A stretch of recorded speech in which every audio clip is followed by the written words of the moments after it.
uang, kenapa ya rasanya ngatur benda satu ini tuh susah banget, padahal kelihatannya cuma soal angka.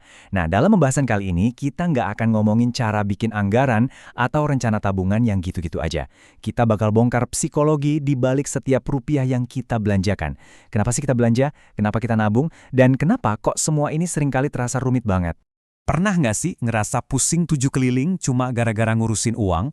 Kalau iya, tenang, Anda nggak sendirian kok.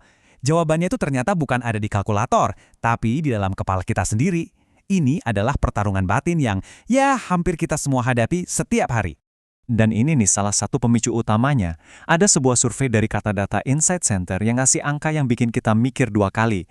72,9% dari Gen Z itu rela loh ngeluarin uang cuma demi gengsi dan ngikutin tren. Jadi ini bukan lagi soal kita butuh, tapi soal kita ingin dilihat dan diterima. Oke, biar jelas, ini dia peta perjalanan kita hari ini. Kita mulai dari permainan pikiran soal uang, terus kita definisikan ulang apa sih sukses finansial itu, habis itu kita bongkar jebakan pengeluaran kecil, lihat cara belajar modern, dan terakhir, kita susun langkah praktis menuju ketenangan finansial buat Anda. Sip, kita masuk ke bagian pertama. Ternyata ya, keputusan finansial kita itu lebih sering didikte oleh perasaan dan kondisi batin kita. Bukan sekedar hitung-hitungan untung rugi yang logis. Ini bukan lagi soal jago-jagoan matematika, tapi soal perang di dalam kepala kita sendiri. Nah, disinilah konsep kecerdasan emosional jadi kuncinya. Menurut Daniel Goleman, ini tuh kemampuan kita buat ngenalin dan ngelola emosi. Contoh paling gampangnya apa? Kemampuan buat nahan diri biar nggak langsung klik tombol check out pas lagi galau atau pas baru gajian. Itulah pertarungan kecerdasan emosional yang sesungguhnya. Dan ini tuh bukan omong kosong loh, riset di jurnal Balance ngebuktiin kalau kecerdasan emosional itu sangat-sangat mempengaruhi cara Gen Z ngelola uang. Artinya apa? Kemampuan buat ngendaliin diri, sebuah skill dari dalam, ternyata jauh lebih nentuin nasib dompet kita daripada sekedar jago bikin anggaran di Excel. Oke, udah cukup bahas masalahnya, sekarang kita ngomongin solusinya. Selama ini kan banyak dari kita mikir tujuan akhirnya itu ya jadi kaya. Tapi ada loh target yang lebih sehat dan lebih bisa dicapai siapa aja. Namanya kesejahteraan finansial atau financial well-being. Jadi, apa sih financial well-being itu? Intinya, ini bukan soal punya duit miliaran di rekening. Sama sekali bukan. Ini tuh soal perasaan. Perasaan aman, bisa megang kendali, dan bebas ngambil keputusan dalam hidup tanpa dihantui rasa cemas soal uang. Ini soal ketenangan batin, teman-teman. Nah, biar lebih kebayang, Consumer Financial Protection Bureau ngebaginya jadi 4 pilar yang jelas banget. Anda punya kontrol atas pengeluaran harian, Anda siap kalau tiba-tiba ada keadaan darurat, Anda punya arah buat masa depan, dan yang paling penting, Anda bebas milih jalan hidup yang bikin Anda bahagia. Kutipan ini menurut saya ngena banget dan ngerangkum semuanya. Kesejahteraan finansial itu bisa diraih sama siapa aja, berapapun pendapatannya, kuncinya bukan di jumlah nominalnya, tapi di kebijaksanaan kita dalam mengelola apa yang kita punya. Oke, sekarang kita bahas musuh dalam selimut.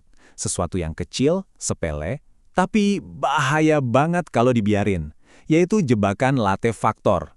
Istilah ini dipopulerkan oleh David Bach.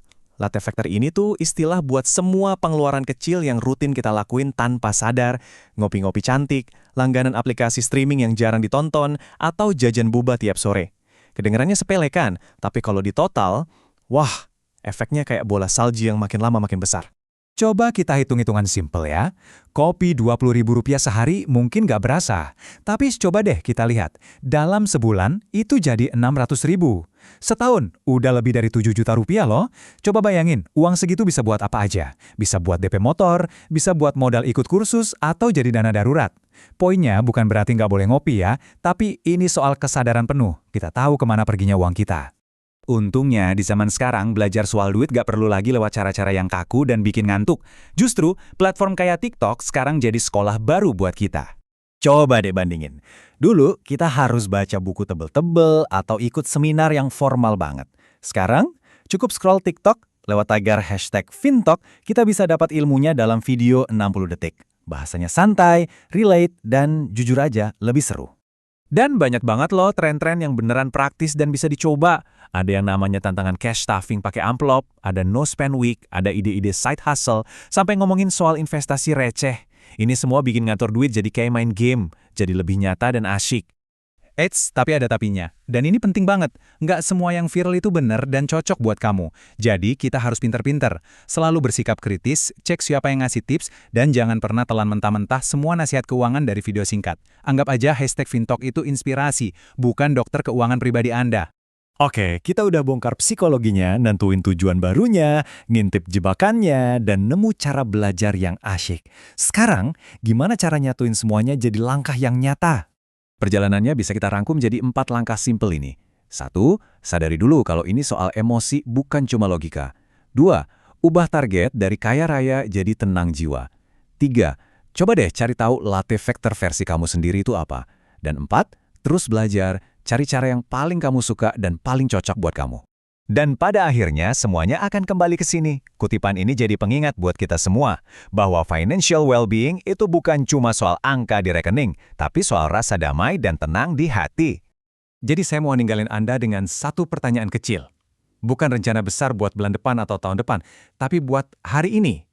Coba pikirkan apa satu aja kebiasaan kecil yang bisa kamu ubah mulai sekarang, demi ketenangan finansialmu di masa depan.